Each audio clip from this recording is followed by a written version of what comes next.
Well, there's a great deal of uncertainty all across the world now as a result of the situation in West Asia, in the Middle East.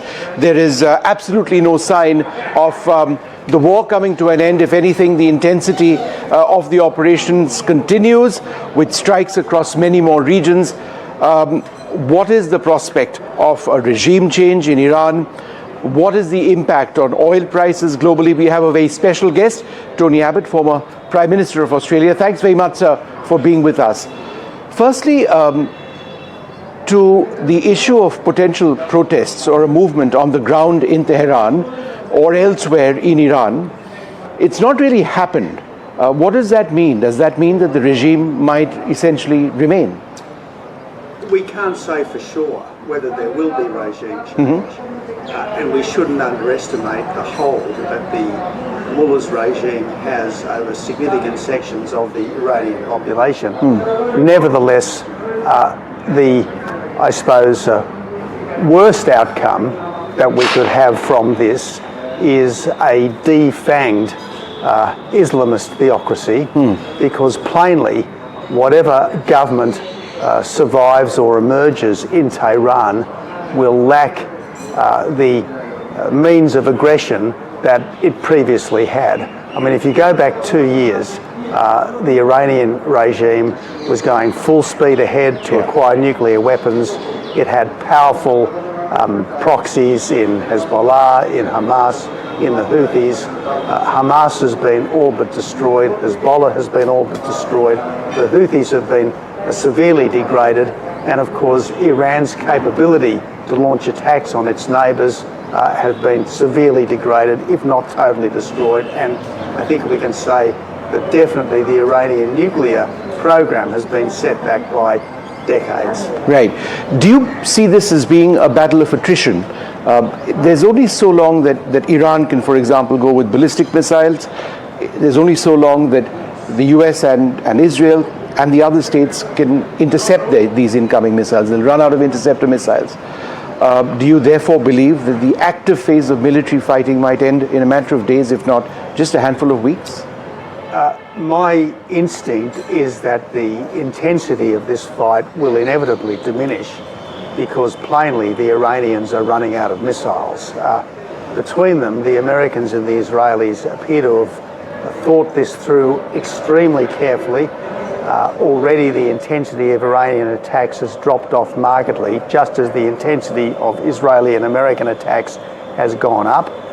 And to the credit of the Americans and the Israelis, the attacks have been exclusively on regime facilities.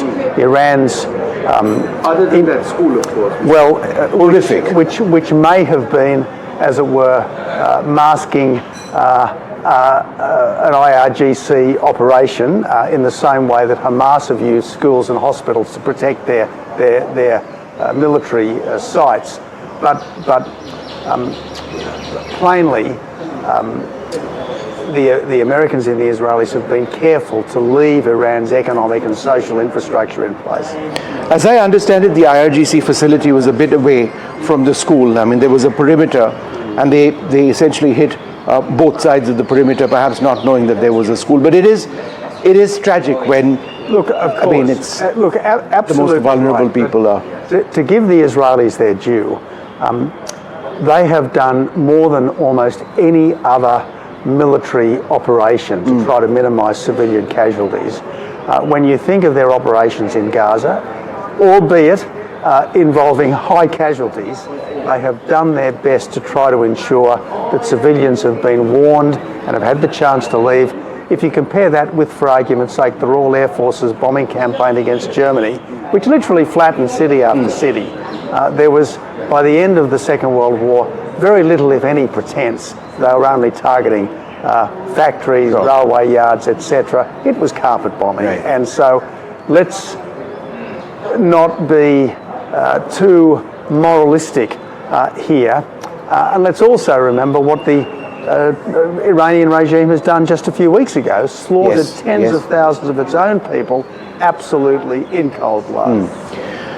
The situation as far as the other GCC nations is concerned is a problem. I mean, their oil facilities are being struck air bases of the Americans and their allies have been struck in the region as well. And in as much as Iran may potentially run out of ballistic missiles, the drone threat isn't evaporating anytime soon. You see this being prolonged? I accept that, but I think we also have to say that the Iranian counterfire has been pretty ineffectual. They haven't been able to exact anything like a heavy toll on American and Israeli jets. Their return fire has been wild. Yes, there have been some casualties, but no vital installations have been seriously hit.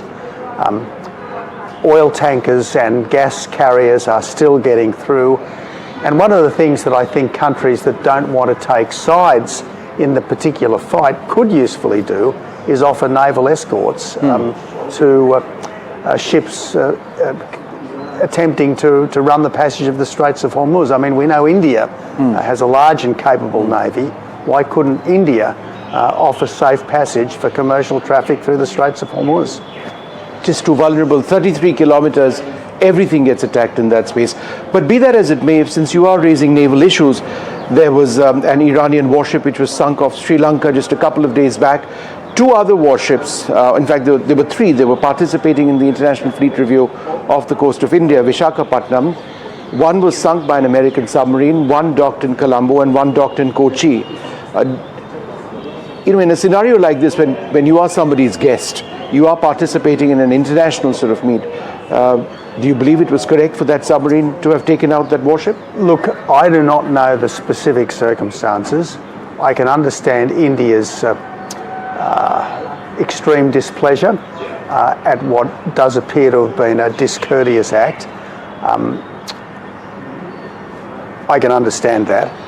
On the other hand, I do think that it is important always to look at the bigger picture, and it would be catastrophic for the whole world, including India, were the Islamists in Tehran to get access to a nuclear weapon, because we all know, given the behaviour of this regime, that if they had a nuclear weapon, they would use it. They would use it. They have been threatening for decades to rain fire and destruction down on the little Satan and then the great Satan. We have to believe them. That's why it was so important not to let them ever get a nuclear weapon. It's a strange world that we live in, sir, isn't it? Just a couple of days back, as far as India was concerned, there was months of conversation which had sort of come to an end on our imports of Russian oil, right? There were huge sanctions that came down. There appeared to have been some sort of an agreement on India bringing it down. But with the situation in West Asia being what it is, the US is now encouraging India to go out and buy Russian oil. It's unbelievable almost, but then here we are. Well, it's the old story. When the facts change, we change our opinions. And obviously, now that the world's supply of oil has at least temporarily reduced, it becomes less unacceptable, if you like, to buy oil from Russia. Look, I am an enthusiastic supporter of what Israel and the United States are doing to stop Iran getting nuclear weapons. I am not a universal admirer of the Trumpian foreign policy, and one of the biggest mistakes that President Trump has made up till now has been gratuitously alienating India, first with the punitive tariffs, then with the claims that he had somehow settled the squabble between India and Pakistan, and then, I suppose, with the hosting of the Pakistani Armed Forces chief in the White House, given that Pakistan undoubtedly has sponsored terrorism against India and has been doing so intermittently for a long time. Just one or two final questions. How long do you see the crisis in West Asia? So, I mean, I realize it's a bit of a crystal gazing, I mean, into the future, and it's difficult to say, but do you see this being an extended conflict? Much depends upon whether there really is regime change in Tehran. If there is serious regime change in Tehran, I think it could be a new dawn for the whole of the Middle East. I really do, because political Islam this view that everyone should be subject to a global caliphate, this view that everyone should be subject to Sharia law, this view that Islam should dominate all, it's totally toxic, totally toxic. Now, I think that many of the governments of the Middle East, the Saudis, the Egyptians, the Gulf states, possible exception of Qatar, well and truly appreciate that Islam has to change, and this death to the infidels Islam is toxic to the wider world. So without the Ayatollahs in Tehran, I think it could be a new beginning for the Middle East. If the Ayatollahs regime somehow survives, at least it will be completely defanged. So while there will not be an end to terrorism, there will not be an end to subversion, at least the ability of Tehran to inflict massive damage on its neighbours will be ended, if not for all time, at least for our time. We are seeing the involvement slowly of some of America's NATO partners as well. There's been some reluctance at some levels, but France and the United Kingdom, understand what's obviously happening. As a close ally of the United States, does Australia potentially see a role in deployment? Well, that's a very good question. Australia is the one country that's been with the United States in all of its wars since 1918. Personally, I think it's a mistake that Australia did not offer to participate in the strikes on Iran. When Islamic State was threatening Iraq just a few years ago, we offered special forces, we offered airborne control aircraft, aerial refuelers, strike fighters. I think we should have offered all of that again. I think Britain has diminished itself by failing to participate in these strikes. Yes, they're painfully adjusting their position. The difficulty is that in the case of both Britain and Australia, there are green left governments that are neuralgic about the use of force, even against our bitter enemies.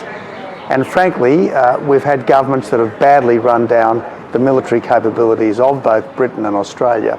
So Britain in particular could do much less than it should, even if it wanted to.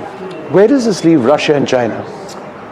Well, Trump's very unpredictability, I think, causes Russia and China, the big revisionist powers, to hesitate because they just don't know what America will do. They could be reasonably confident under Obama and Biden that America would talk without much action. Under Trump, you just don't know. And what we have seen with the current administration is extremely vigorous action, unprecedented vigorous action, because once this president decides to do something, he does it big time. So I actually think that for all of the criticisms about breaching international law, for all of the criticisms about lack of consultation, for all of the criticisms about high-handed bullying, on balance, Donald Trump is actually making the world safer. Just one or two more questions. We've seen India get into a massive trade deal with the United States lately. It's still to be signed. Presumably it will be after this crisis ends. We've got a massive free trade deal with Europe as well now. How do you see those deals and the prospects that they bring to India? Well, Australia did a deal with India a couple of years back, which was India's biggest and best deal in many years. I am a supporter of free trade, at least between like-minded democracies under the rule of law. I have always been a big proponent of India because I think both economically and strategically, India has always been a much more suitable partner for the West than China, and has the potential to substitute for China in the supply chains, which could readily be disrupted given that the Beijing regime treats trade as geopolitics by other means. So I'd like to see closer, deeper economic partnerships between India and Europe, India and the United States, and I certainly want to see further development of the partnership with Australia. In the 3 or 4 years since our deal, two-way trade between Australia and India has already doubled. So the sky's the limit.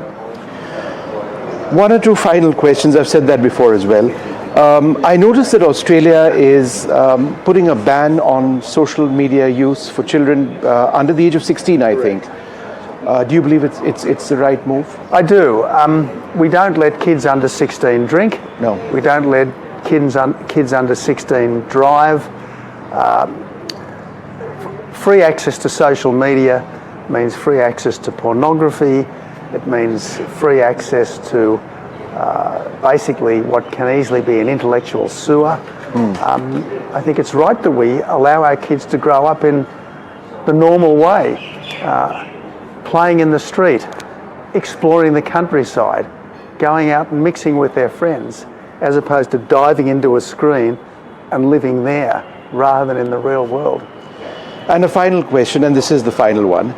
Are you thinking deeply about where we are headed with AI? Because it's no longer just a conversation on job loss. It's a question of the technology moving so fast that there are those who believe that it's an issue of control as well. Who's really controlling the machines? Are you worried about where we are going with this? I don't claim a deep understanding here. I'm not a technologist.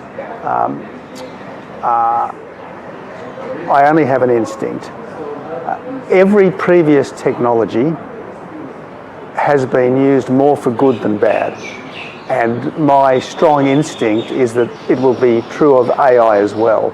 Yes, it will be disruptive. I mean, this is the first technology that is going to disrupt white-collar jobs as opposed to blue-collar jobs. And maybe there's a bit of cosmic justice in that. But my strong instinct is that AI will ultimately be more a force for good than for bad. Mr. Abbott, it's wonderful speaking to you. Welcome back to India. Lovely to be we here. see you here quite frequently. Tony Abbott, a friend of India's, somebody with a huge insight, obviously, into the India-Australia dynamic. But we are living in troubled times, and hopefully one which will end sooner than later. Back to the studio.